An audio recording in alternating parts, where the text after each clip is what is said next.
हम सभी इस सृष्टि के निर्माता के रूप में परमपिता भगवान ब्रह्मा को देखते हैं, जबकि संचालक की भूमिका भगवान विष्णु व संहारक महादेव स्वयं हैं।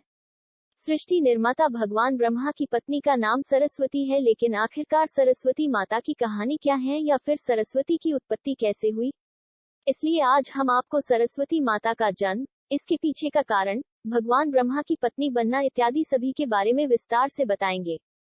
यह उस समय की बात है जब भगवान ब्रह्मा को भगवान शिव ने पृथ्वी के निर्माण का आदेश दिया था। महादेव के आदेशानुसार भगवान ब्रह्मा ने सृष्टि व इस पृथ्वी का निर्माण किया। उन्होंने पृथ्वी में समुद्र, नदियां, पहाड़, जीव जंतु, पेड़ पौधे इत्यादि सभी चीजों का निर्माण कर दिया।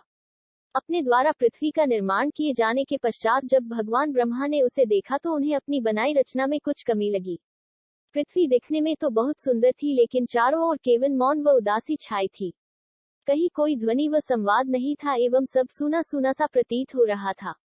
कहने का तात्पर्य यह हुआ कि पृथ्वी में कहीं भी कोई ध्वनि या संगीत नहीं था, जिस कारण पक्षियों के चहचहाने, नदियों के बहने, हवा की सरसराहट इत्यादि कुछ भी सुनाई नहीं पड़ रहा था। यह देखकर भगवान ब्रह्मा अपनी रचना पर अत्यंत दुखी हो गए और इसका उपाय निकालने भगवान विष्णु के पास गए। दुखी मन से भगवान ब्रह्मा विष्णु लोक पहुंचे और उनके सामने अपनी समस्या रखी।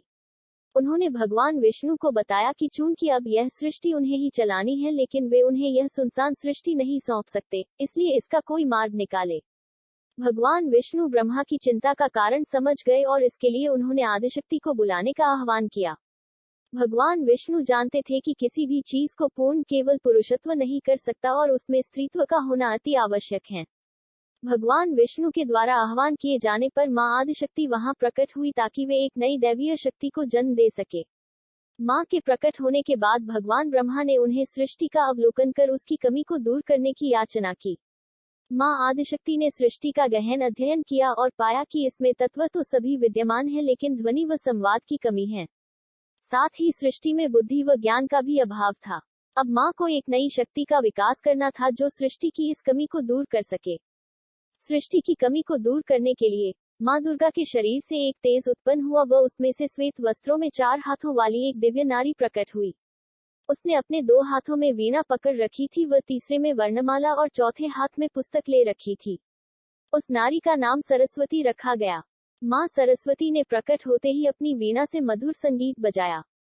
वीणा का संगीत बजते ही विश्व के समस्त प्राणियों में वाणी का विकास हुआ, वायु में सरसराहट होने लगी, जलधारा में कोलाहल हुआ व पूरा विश्व मानो चहक सा उठा।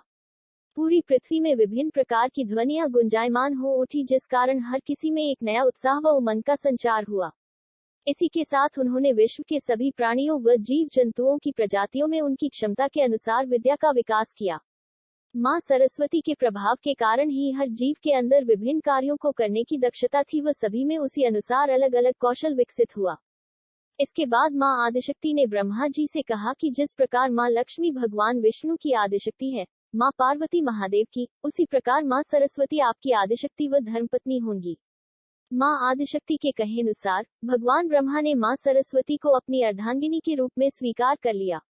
इस कारण हम सभी मां सरस्वती को विद्या, बुद्धि, वीणा व संगीत की देवी मानकर उनकी पूजा करते हैं।